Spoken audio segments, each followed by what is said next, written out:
Di alam gaib Nusantara, khususnya dalam kosmologi masyarakat Jawa, bersemayam sosok-sosok kuat yang menguasai dimensi tak kasat mata.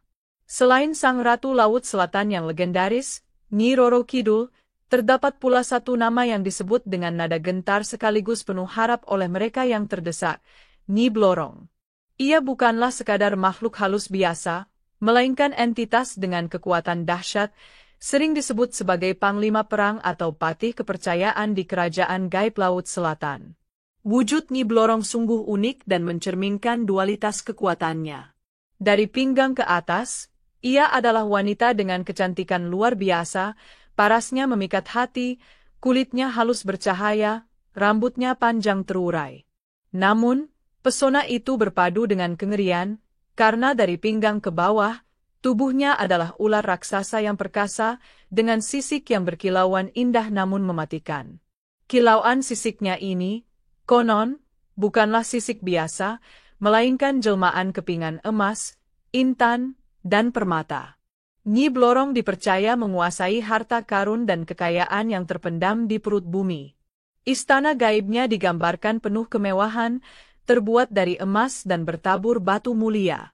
Ia memiliki bala tentara siluman yang tak terhitung jumlahnya, siap menjalankan perintahnya. Kekuatan dan kekayaannya inilah yang membuatnya menjadi figur sentral dalam legenda pesugihan, jalan terlarang mencari kekayaan instan. Meskipun sering dianggap sebagai bawahan Nyi Roro Kidul, Nyi Blorong memiliki otoritas dan domain kekuasaannya sendiri, terutama dalam hal memberikan kekayaan duniawi kepada manusia yang berani membuat perjanjian dengannya. Namun, kekuasaan dan kemurahan hatinya selalu datang dengan harga yang sangat mahal, sebuah harga yang melibatkan nyawa dan jiwa manusia. Di dunia manusia, hiduplah seorang lelaki bernama Sukra, nama bisa bervariasi dalam cerita rakyat. Nasib baik seolah enggan berpihak padanya. Usaha dagangnya bangkrut, hutang menumpuk hingga melilit leher, sementara keluarganya hidup dalam kemelaratan yang menyedihkan. Ia telah mencoba berbagai cara halal untuk bangkit, namun pintu rezeki seolah tertutup rapat baginya. Rasa putus asa mulai menggerogoti jiwanya. Setiap hari, Sukra melihat tetangganya hidup berkecukupan, sementara ia dan keluarganya harus berjuang hanya untuk makan. Rasa iri dan keputusasaan bercampur menjadi satu, melahirkan pikiran-pikiran gelap. Di tengah malam yang sunyi, atau dalam bisik-bisik di warung kopi, ia mendengar cerita tentang kekuatan gaib yang bisa mengubah nasib dalam sekejap, pesugihan Nyi Blorong. Awalnya Sukra ragu dan takut. Ia tahu jalan itu terlarang dan berbahaya. Namun, bayangan anak istrinya yang kelaparan, tekanan para penagih hutang, serta godaan kekayaan yang melimpah terus menghantuinya. Ia membayangkan hidup mewah, rumah megah, dan kehormatan yang akan ia dapatkan jika menjadi kaya raya. Desakan keadaan dan bisikan keserakahan akhirnya mengalahkan rasa takutnya. Dengan tekad bulat yang dilandasi keputusasaan, Sukra memutuskan untuk menempuh jalan terlarang itu. Ia mulai mencari informasi, bertanya kepada orang pintar atau dukun yang dianggap mengetahui cara memanggil Nyi Blorong. Ia siap melakukan apa saja demi mengubah nasibnya, tanpa menyadari betapa mengerikan harga yang harus ia bayar kelak.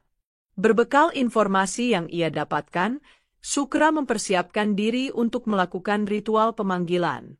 Ia harus mencari tempat yang dianggap keramat atau angker, seringkali sebuah lokasi di pesisir pantai selatan Jawa yang dipercaya sebagai gerbang menuju kerajaan gaib, atau sebuah gua terpencil yang sunyi dan gelap. Perjalanan menuju tempat itu sendiri sudah merupakan ujian, penuh rintangan dan suasana mencekam. Pada malam yang ditentukan, biasanya malam Jumat Kliwon atau Selasa Kliwon saat kekuatan gaib dipercaya sedang memuncak, Sukra memulai ritualnya. Ia membawa berbagai macam sesaji, kembang 7 rupa, kemenyan wangi, minyak khusus, kadang juga makanan kesukaan Nyi Blorong atau bahkan persembahan darah hewan. Ia duduk bersila, membakar kemenyan, dan mulai merapalkan mantra-mantra kuno yang telah diajarkan kepadanya. Suasana di tempat ritual terasa semakin berat dan aneh. Angin bertiup lebih kencang, membawa aroma bunga melati yang bercampur dengan bau amis atau anyir yang samar.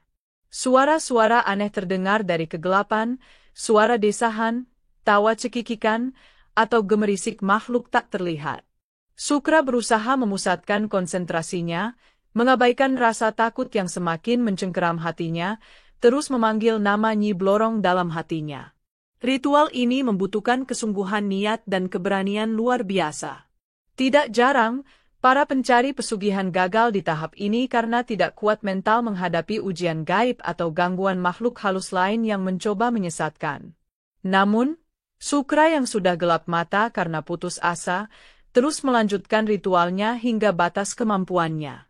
Di puncak ritual, ketika asap kemenyan membubung tinggi dan mantra terakhir diucapkan dengan suara bergetar, tiba-tiba suasana menjadi hening seketika. Udara terasa dingin menusuk tulang, dan dari kegelapan atau dari arah lautan, muncul sosok yang ditunggu-tunggu. Nyi Blorong menampakkan diri di hadapan Sukra. Kehadirannya begitu kuat, membuat Sukra gemetar tak terkendali. Nyi Blorong muncul dalam wujudnya yang paling agung sekaligus mengerikan. Tubuh bagian atasnya memancarkan kecantikan surgawi yang memesona, membuat siapapun akan terpikat. Namun, mata indahnya menatap tajam, menyimpan kekuatan purba yang dingin. Sementara itu, tubuh ularnya yang raksasa melingkar anggun namun mengancam, sisiknya berkilauan memantulkan cahaya remang, memancarkan aura kekayaan sekaligus bahaya. Aroma wangi bunga melati kini berpadu kuat dengan aroma khas reptil, menciptakan suasana yang membingungkan indera penciuman. Nyi Blorong mungkin tidak langsung berbicara, hanya menatap Sukra lekat-lekat, seolah membaca seluruh isi hati dan mengukur kadar keberanian serta kesungguhan niat manusia di hadapannya.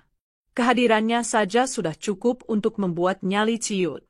Sukra yang terpaku takjub sekaligus ketakutan setengah mati, hanya bisa bersujud di tanah. Ia tidak berani menatap langsung wajah Nyi Blorong terlalu lama. Kekuatan dan aura yang dipancarkan sosok setengah ular itu begitu luar biasa, melampaui apapun yang pernah ia bayangkan. Inilah penguasa kekayaan bumi yang ia panggil, dan kini ia harus menghadapi konsekuensi dari tindakannya. Dengan suara yang merdu namun bergema penuh kuasa, Nyi Blorong akhirnya berbicara kepada Sukra. Ia menanyakan maksud kedatangan Sukra, meskipun ia sudah tahu jawabannya. Sukra dengan terbata-bata mengutarakan keinginannya untuk keluar dari kemiskinan dan menjadi kaya raya, memohon belas kasihan dan bantuan sang penguasa gaib. Nyi Blorong tersenyum tipis, senyum yang indah namun menyimpan janji sekaligus ancaman. Ia menyatakan kesediaannya untuk membantu Sukra. Ia menjanjikan kekayaan yang tak akan habis 7 turunan. Emas dan permata akan datang dengan mudah, usaha apapun akan berhasil, dan semua hutang akan lunas. Sukra akan menjadi orang terpandang dan dihormati. Gambaran kemewahan itu begitu menggiurkan bagi Sukra yang selama ini hidup dalam kekurangan. Namun, janji itu tidak datang dengan gratis. Nyi Blorong kemudian menjelaskan syaratnya. Sebagai imbalan atas kekayaan yang ia berikan, Sukra harus menyerahkan tumbal berupa nyawa manusia. Tumbal ini harus diserahkan secara berkala, misalnya setiap 1 tahun sekali atau setiap siklus weton tertentu. Yang lebih mengerikan, tumbal itu biasanya diminta dari kalangan keluarga terdekat sang pemuja, anak, istri, orang tua, atau saudara kandung. Di hadapan tawaran menggiurkan dan syarat mengerikan itu, Sukra terdiam sesaat. Ada keraguan sejenak, namun bayangan kemiskinan dan godaan harta dengan cepat menepisnya. Dibutakan oleh keserakahan dan keputusasaan, Sukra menyanggupi perjanjian gelap itu. Dengan anggukan kepala atau ucapan janji, fakta antara manusia dan penguasa gaib itu pun termeterai. Nyi Blorong tersenyum puas, lalu menghilang kembali ke alamnya, meninggalkan Sukra sendirian dalam kegelapan malam dengan janji kekayaan dan beban dosa yang mulai ia pikul. Seperti yang dijanjikan Nyi Blorong, keajaiban mulai terjadi dalam hidup Sukra. Usaha dagangnya yang dulu mati suri tiba-tiba berkembang pesat. Ia seperti memiliki keberuntungan luar biasa dalam setiap transaksi. Uang mengalir deras dari berbagai arah yang tak terduga. Dalam waktu singkat, Sukra berubah dari orang miskin yang terhina menjadi saudagar kaya raya yang disegani. Ia membangun rumah megah, membeli sawah ladang luas, dan hidup bergelimang kemewahan. Anak istrinya memakai pakaian bagus dan perhiasan mahal. Hutang-hutangnya lunas, dan orang-orang yang dulu mencemoohnya kini datang menjilat dan meminta bantuannya. Sukra menikmati masa kejayaan ini, merasa puas telah berhasil mengubah nasibnya, meskipun ia menyimpan rapat rahasia gelap di balik kesuksesannya. Namun, kebahagiaan itu hanyalah semu dan tidak pernah utuh. Di tengah kemewahan yang ia nikmati, selalu ada bayangan gelap perjanjian dengan Nyi Blorong yang menghantuinya.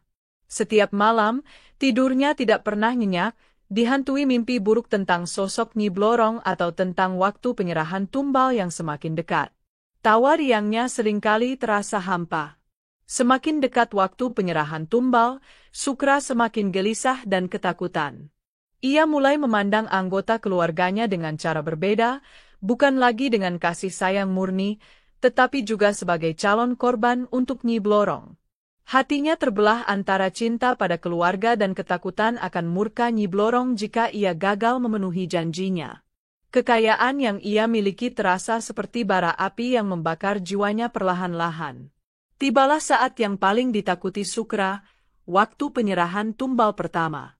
Nyi Blorong menagih janjinya, seringkali melalui pertanda gaib atau mimpi buruk yang semakin intens. Sukra dilanda kepanikan luar biasa. Ia mencoba mencari cara lain, mungkin dengan menumbalkan orang lain yang tidak ia kenal. Namun Nyi Blorong biasanya menolak. Ia menginginkan orang yang memiliki ikatan darah atau batin dengan pemujanya.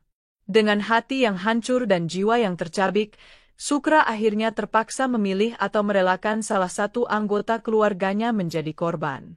Kematian sang tumbal seringkali terjadi secara tidak wajar atau tiba-tiba, seperti kecelakaan misterius atau sakit mendadak tanpa penjelasan medis.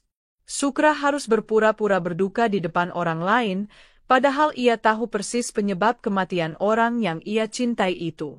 Setelah tumbal pertama diserahkan, kekayaan Sukra mungkin tetap bertahan atau bahkan bertambah, namun jiwanya semakin kosong dan rusak. Rasa bersalah, ketakutan, dan paranoia menghantuinya setiap saat. Ia menjadi pribadi yang tertutup, pencuriga, dan mudah marah. Hubungannya dengan anggota keluarga yang tersisa menjadi renggang dan penuh ketegangan. Kekayaan yang ia kejar mati-matian kini terasa tidak ada artinya dibandingkan dengan kedamaian jiwa yang telah hilang. Siklus mengerikan ini terus berlanjut. Setiap kali waktu penyerahan tumbal tiba, Sukra harus mengorbankan orang terdekat lainnya. Satu persatu, keluarganya musnah. Rumah megahnya terasa semakin besar, dingin, dan kosong.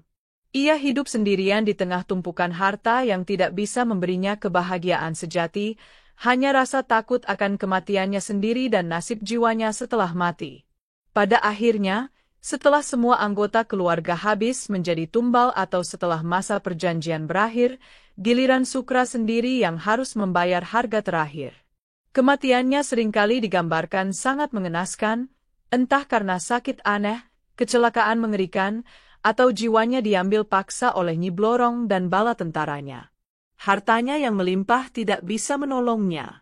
Konon, jiwa orang yang melakukan pesugihan Nyi Blorong tidak akan pernah tenang. Ia akan menjadi budak abadi Nyi Blorong di alam gaib, menjadi bagian dari pasukan silumannya, atau mengalami siksaan tanpa akhir. Kekayaan dunia yang ia nikmati sesaat harus dibayar dengan penderitaan abadi di alam baka. Semua kejayaan yang ia raih sirna tak berbekas, yang tersisa hanyalah kisah tragis sebagai peringatan. Pelajaran moral, legenda Nyi Blorong adalah sebuah peringatan keras tentang bahaya keserakahan dan godaan jalan pintas.